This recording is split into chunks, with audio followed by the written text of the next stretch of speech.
In this video, you'll learn how to publish your Canva website and access its HTML file for further use. First, click the Publish Website button to make your Canva site live.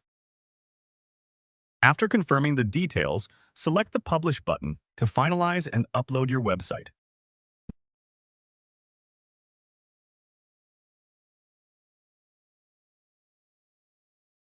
Once published, select the View Your Website link to see your newly launched site in the browser and ensure that everything displays correctly.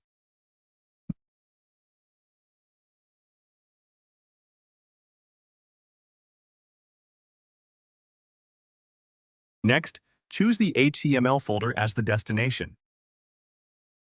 With the folder highlighted, select the Save button to store your website files there.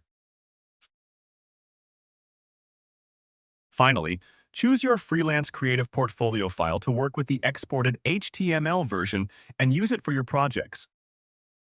That's it. Your Canva site is now published and converted to HTML. Thanks for joining.